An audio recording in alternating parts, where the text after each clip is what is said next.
He shielded an alien child from gunfire. Days later, her mother's army came for him. The ground shook hard enough to rattle Jake's teeth, dust rising in plumes that caught the weak amber light of Terrace 9's distant star. He pressed his back against the twisted wreckage of a mining hauler, the metal still warm from the blast that had torn it open like foil. His tactical display flickered, 17 red contacts closing in a loose crescent, while his squad's blue markers scattered toward the extraction zone 3 clicks north. His earpiece crackled with static and Kira's voice cutting through. "Rennick, fall back now, we can't hold this position." Jake's finger hovered over the comm button, his breathing sharp in the thin atmosphere. The rebreather mask made everything taste like recycled sweat and copper. He could run, should run. The facility was lost, the corporate science teams already evacuated, and staying here meant dying for nothing but pride and a paycheck that wouldn't matter if he was dead. Then he saw her. The child stood 20 meters out in open ground, impossibly small against the scorched landscape. Silver hair caught the light like spun metal, and her ears, those distinctive fox-like ears that marked her as Ethari, pressed flat against her skull in pure terror. She couldn't have been more than 12 by human standards, maybe younger by theirs. Her clothes were torn, one arm hanging limp, and she stood frozen as plasma rounds carved bright lines through the dust around her. Jake moved. His body made the decision before his mind finished processing the stupidity of it. He launched from cover, boots kicking up ash as he sprinted across open ground. The tactical display screamed warnings, targeting lasers painting him from 3 directions.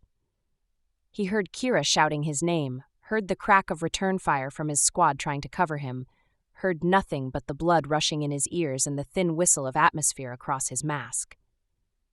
The child's eyes locked on his, wide and luminous, pale blue fading to silver at the edges. He saw her mouth open, saw her take a breath to scream or speak, and then he was diving, his body slamming into hers as he twisted to take her down and cover her with his own mass. The world became heat and light and pressure. Something punched through his left shoulder, a line of fire that made his arm go numb. Another impact drove the air from his lungs, his ribs protesting as shrapnel tore through his gear. He felt the child beneath him, her small frame trembling, and he curled tighter around her, making himself into a shield of flesh and bone and stubborn refusal to let her die. Time stretched. He heard explosions, felt the ground buck beneath him, tasted blood in his mouth. His vision dimmed at the edges, narrowing to a tunnel that showed only silver hair and those wide, terrified eyes staring up at him. She was saying something, her lips moving, but he couldn't hear it over the roar filling his head. Then hands grabbed him, hauling him up and back. He fought them until Kira's face filled his vision, her dark eyes hard with fury and fear. "You stupid, heroic idiot," she said, her voice distant and distorted. "Stay with me, Jake."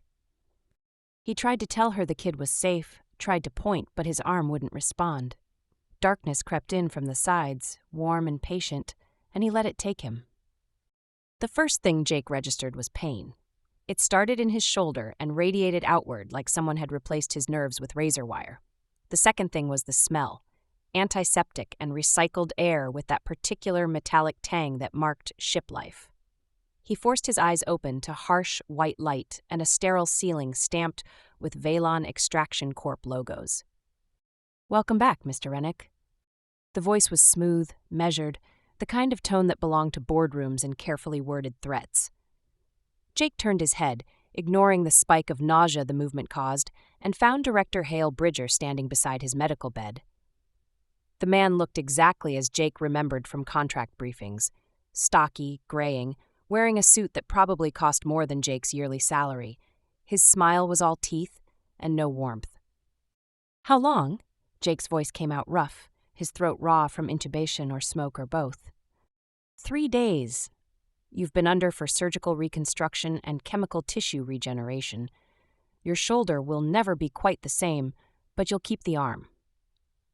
Bridger pulled up a chair, settling into it with the casual authority of someone who owned the room and everyone in it. "You put on quite a show down there." Jake's memory came back in fragments. Fire, silver hair, those eyes. The kid, is she... Alive and unharmed, thanks to your heroic sacrifice.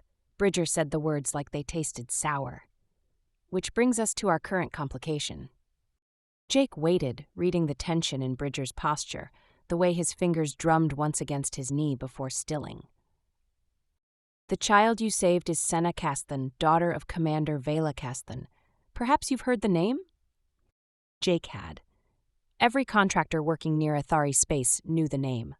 Commander Casthan led the Dominion's reconnaissance fleet, the quiet knife that moved through contested zones, gathering intelligence and eliminating threats with surgical efficiency.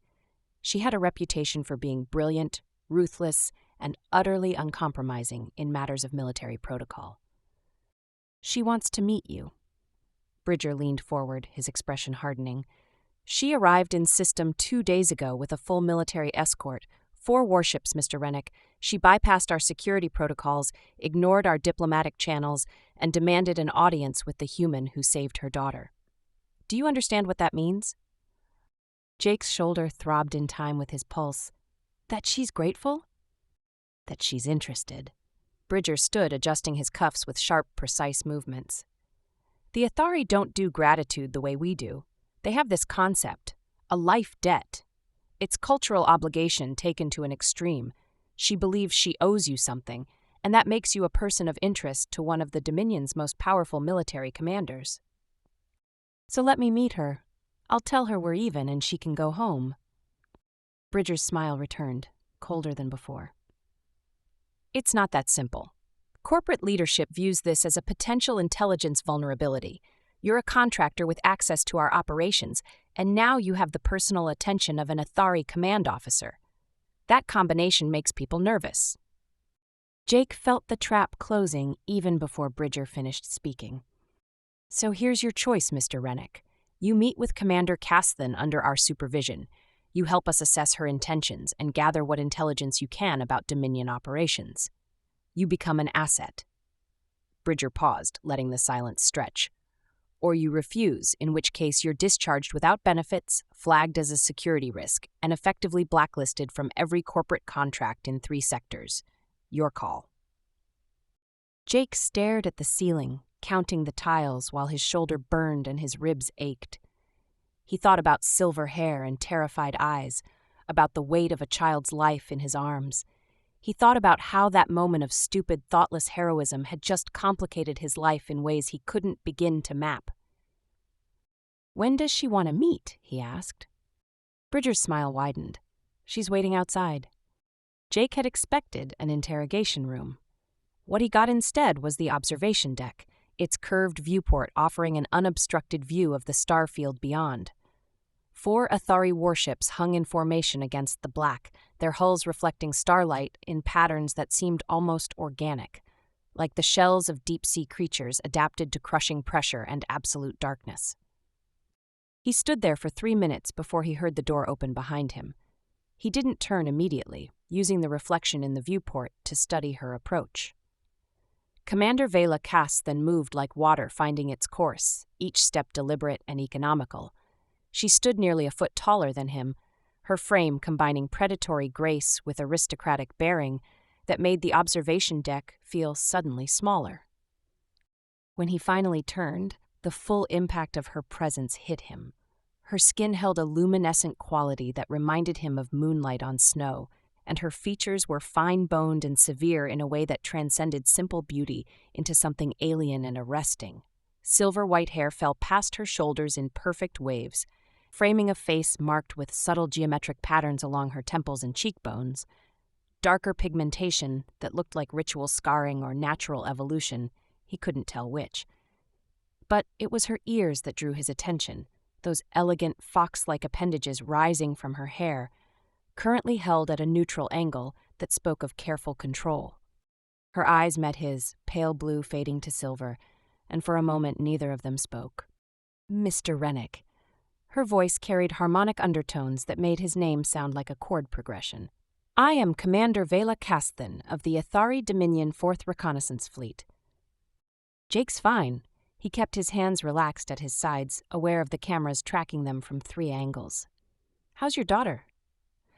Something flickered across her expression, too quick to read. Sena is well. Her physical injuries were minor. The psychological impact of the incident is being addressed by our medical staff. The formal language sat oddly with the tension in her shoulders, the way her ears tilted forward just a fraction before resetting to neutral. Jake had seen enough combat stress to recognize someone maintaining control through sheer discipline. "I'm glad she's okay." He paused, unsure of protocol. "You came a long way. Your message said something about a debt?" Vela's posture shifted, her spine straightening further, something he hadn't thought possible. "Among my people, a life freely given in defense of another creates an obligation that transcends political boundaries or personal convenience. You placed your body between my child and death without hesitation or expectation of reward. By the customs of my people, I am bound to you until that debt is repaid." Jake processed that, his shoulder throbbing as if to remind him of the cost. "That's not necessary. I didn't save her because I wanted something from you." "I know." The words came softer, and her ears dipped forward before she caught the movement and corrected it. "That is precisely why the debt exists. You had no obligation to her, no connection to our people, and you acted anyway. Such actions carry weight." "So what does repaying this debt look like?" Jake asked, painfully aware of Bridger watching from somewhere, cataloging every word. "I do not yet know." Vela moved closer to the viewport, her reflection overlaying the stars. "The debt must be of equivalent value, a life for a life, protection for protection. It may take considerable time to determine what form repayment should take." "You're saying you're stuck with me until you figure it out?"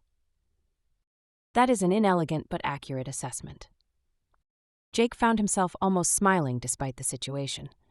"Your boss is okay with that? Mine certainly aren't thrilled." Her ears flattened briefly, a gesture he instinctively read as irritation. "The Dominion Council views my obligation as an unnecessary distraction from my duties.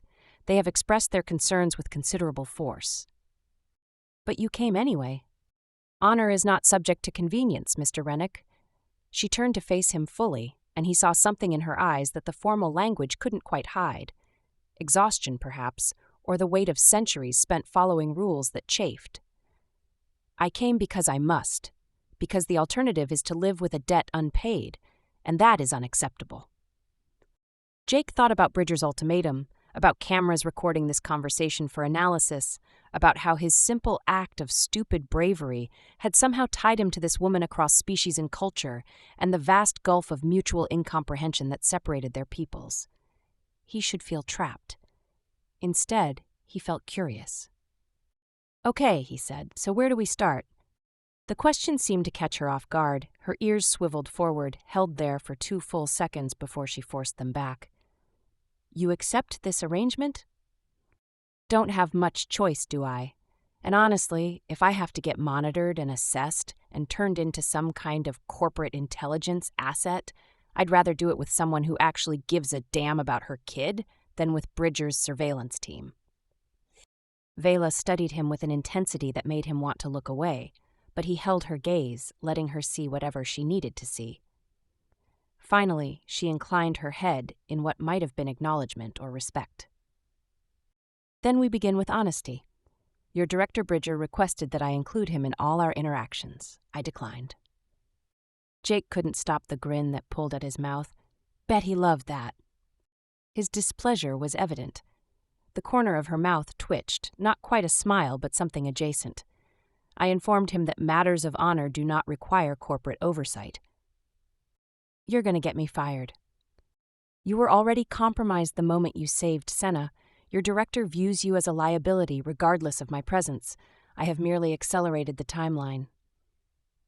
The blunt assessment should have worried him more than it did.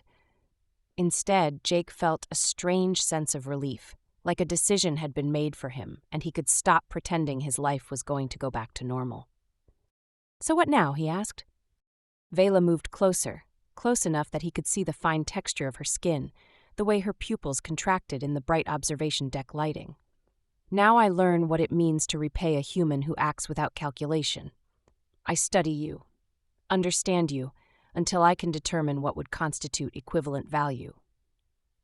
"That sounds like you're planning to spend a lot of time with me." "I am, She held his gaze, her ears perfectly still. If you find that prospect unacceptable, you may refuse the debt. I will return to my fleet and you will face whatever consequences your corporation deems appropriate. Jake thought about Bridger's smile, about blacklists and security flags and a life spent looking over his shoulder. He thought about Kira's voice calling him a heroic idiot, about the weight of a terrified child in his arms, about silver hair and eyes that held 3 centuries of discipline, barely masking something raw and uncertain.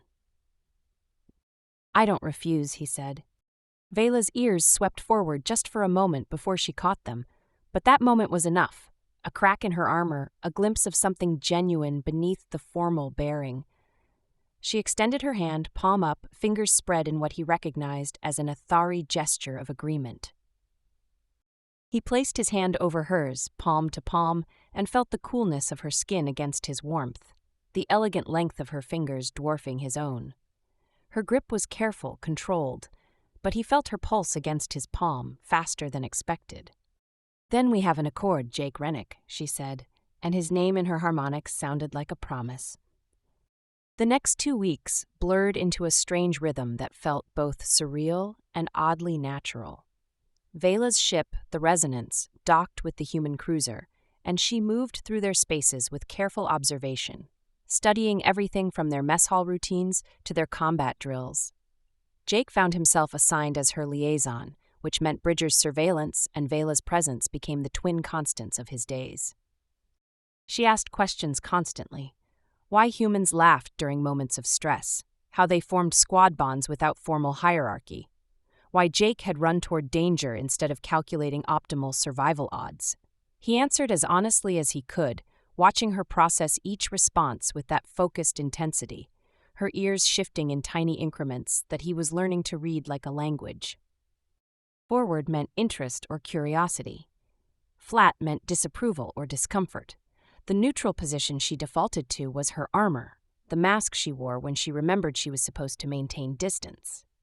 They fell into a pattern of shared meals, Jake introducing her to human food while she explained Ethari nutrition with clinical precision that couldn't quite hide her fascination with the concept of eating for pleasure rather than efficiency. He caught her ears tilting forward when she tried coffee for the first time, the bitter taste making her eyes widen before she schooled her expression back to neutral. This is unnecessarily stimulating, she said, but she took another sip. That's the point, Jake replied, grinning at her across the table. Kira joined them sometimes, her presence a buffer that made the surveillance feel less oppressive. She treated Vela with professional respect, but without the careful reverence that seemed to make the commander uncomfortable. After one particularly long session of tactical discussions, Kira leaned back and studied Vela with open assessment. You're not what I expected, Kira said. Vela's ears shifted back slightly. What did you expect? Someone colder, more alien, Kira shrugged. But you're just a mother who almost lost her kid. That translates. Something crossed Vela's face, vulnerable and raw, before she locked it down. Her ears flattened completely, and Jake saw her hands tighten on the table edge. Sena is everything, Vela said quietly, the harmonic undertones of her voice rougher than usual. Losing her would be... She stopped, visibly collecting herself. It would be unacceptable. Jake reached across the table without thinking, his hand covering hers. Her skin was cool beneath his palm, her fingers trembling slightly before going still. She didn't pull away, but her eyes locked on their joined hands like she was trying to solve an equation with no clear variables. Kira watched them both, then stood smoothly. I'll let you two finish up. Jake, try not to cause any more diplomatic incidents. After she left, Vela slowly turned her hand over beneath his, palm to palm again like their first accord. Her fingers curled slightly, not quite gripping, but not releasing either. Your people are very comfortable with physical contact, she said, her gaze still fixed on their hands. Does it bother you? No, the word came soft, almost uncertain. It should. Athari maintain formal distance except with family or bonded pairs. But when you touch me, I feel... She stopped, her ears pressing flat. I should not speak of this. Jake wanted to push, wanted to ask what she felt, but he recognized the edge of her control and backed off. He squeezed her hand gently, then released it, watching her ears slowly rise back to neutral as she reclaimed her composure.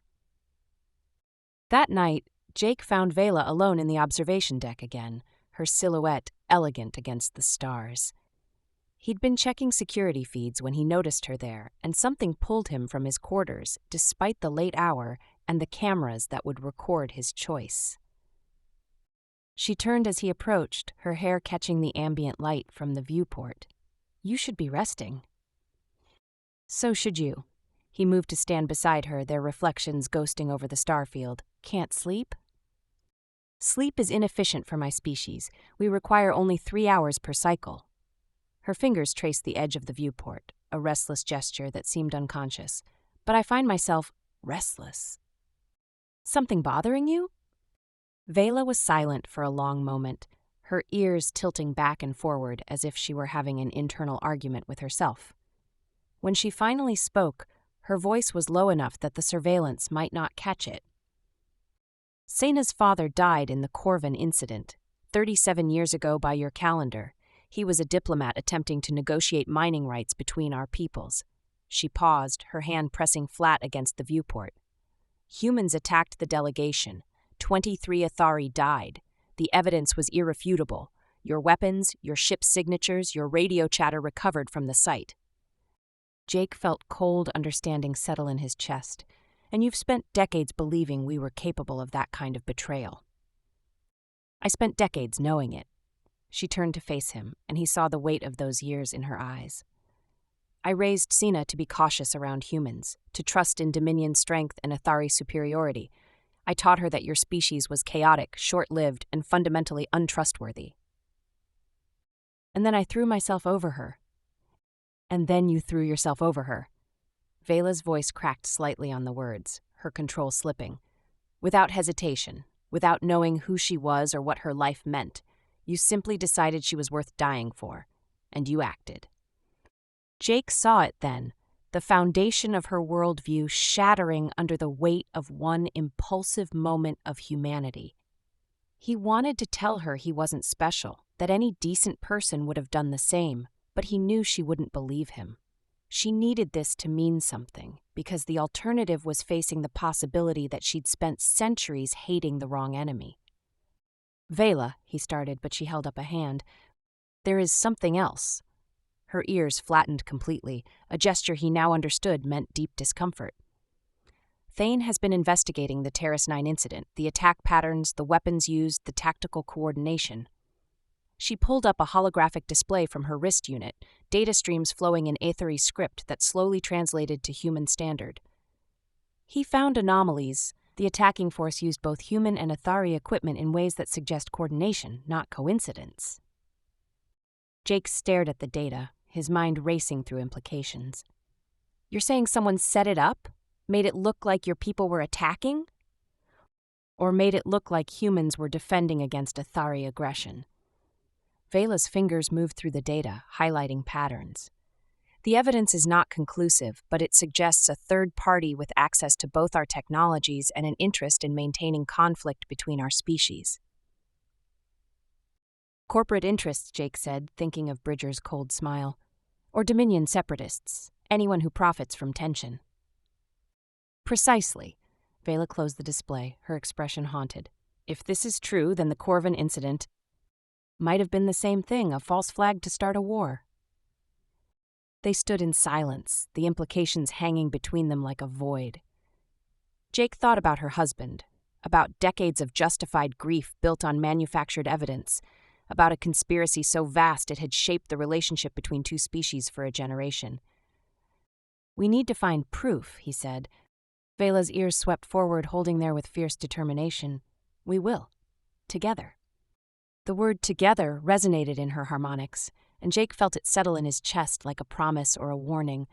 Whatever they'd started on Terrace 9, it was accelerating towards something neither of them could control. The mining platform designated Echo 7 hung in the radiation belt of a gas giant, its skeletal structure stark against swirling bands of methane and ammonia.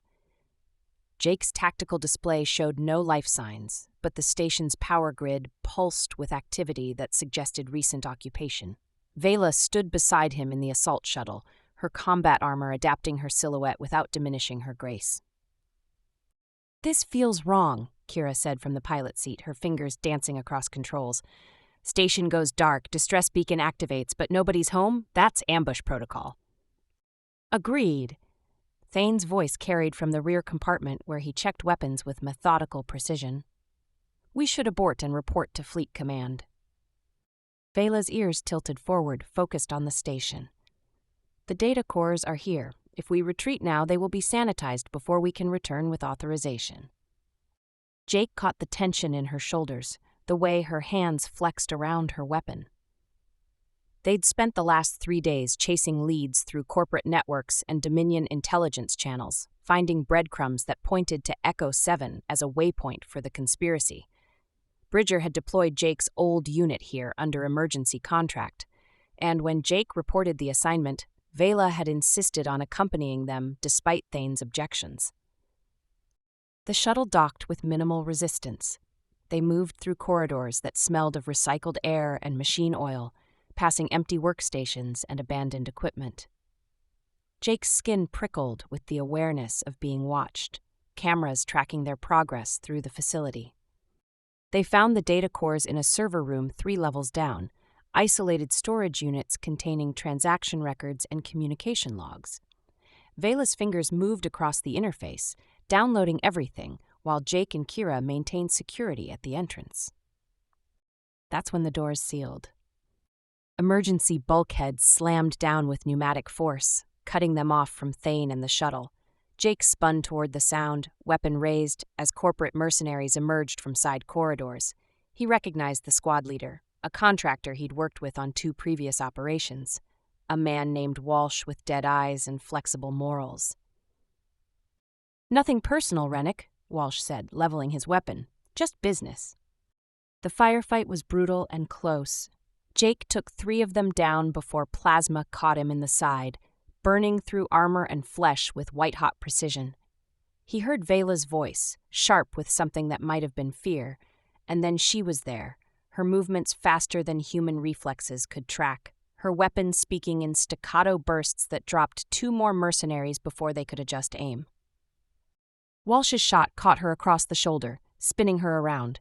Jake saw her stumble, saw blood, actual red blood, not whatever color he'd expected, spreading across her armor. Rage gave him strength he shouldn't have had. He put Walsh down with 2 rounds center mass and moved to Vela as return fire forced the remaining mercenaries into cover. "Go," he managed, his side screaming. "Get the data out." "No." Her voice was raw, stripped of harmonics. She grabbed him with strength that bordered on painful, hauling him toward a service corridor as plasma rounds scorched the air behind them. They ran through maintenance tunnels, Vela half carrying him while he tried to keep pressure on the wound in his side. His vision swam, blood loss making everything distant and strange. They found a medical bay, and Vela sealed the door behind them, her hands already moving to assess his injuries. Her armor retracted from her arms, revealing pale skin now spattered with his blood and hers. Her ears pressed flat against her skull, and when she looked at him, he saw terror in her eyes. "You cannot die," she said, and it wasn't a request, it was a command, desperate and fierce. "I forbid it." Jake tried to laugh but coughed instead, tasting copper. "Not really up to me." Her hands shook as she cut away his armor, exposing the burn that had carved through muscle and scored his ribs. The medical supplies were designed for human physiology, but the station had been used by multiple species. She worked with frantic precision, her usual grace abandoned as she injected coagulants and synthetic tissue scaffolds, whispering words in her own language that sounded like prayers or curses. "Vela," he caught her hand, forcing her to meet his eyes, "I'm not going anywhere." "You do not know that." Her voice broke completely, harmonics dissolving into something raw and human. "You throw yourself into danger without thought, without consideration of who needs you to survive. You saved my daughter, and now you may die anyway, and I cannot." She stopped, tears streaming from her pale eyes, her carefully maintained control shattered beyond recognition. "I cannot lose you. Not when I have only just begun to understand what you mean to me." Jake pulled her down despite the pain, his hand cupping her face as her tears fell onto his chest. Her ears pressed forward, then back, unable to find a position as her body betrayed every emotion she'd spent centuries learning to hide. "Hey," he said softly, "I'm still here, still breathing, still yours to figure out whatever this debt thing means." She made a sound that might have been a laugh or a sob, her forehead pressing against his. "It stopped being about the debt weeks ago. You know that." "Yeah!" He traced the geometric patterns on her face with clumsy fingers, and she leaned into the touch like she'd been starving for it. "I know." The kiss happened naturally, inevitable as gravity. Her lips were cool against his, her breath carrying a scent like ozone and something sweeter. The harmonic resonance of her voice transferred through the contact, vibrating in his chest in a way that felt intimate beyond the physical. She was careful of his injuries, her hands framing his face with a gentleness that contrasted with the desperation in her kiss. When they broke apart, her ears were held forward in a position she'd once explained meant complete vulnerability among her people, a signal of trust given only to potential mates. She saw him notice and didn't correct them, letting him see her without armor or pretense. "I love you," she said in her own language, then again in his. "I do not have better words. I love you and I choose you, and consequences be damned." Jake smiled despite everything. That's pretty good words. The sound of cutting torches on the medical bay door interrupted them. Vela's expression hardened, her ears sweeping back to a new position. Aggressive, protective. She pulled up her comm unit and made a choice that Jake knew would cost her everything. "Resonance, this is Commander Casthan. Authorization, Vela 7 Crimson. I am invoking emergency protocols and calling the fleet to these coordinates. Civilian lives are at stake."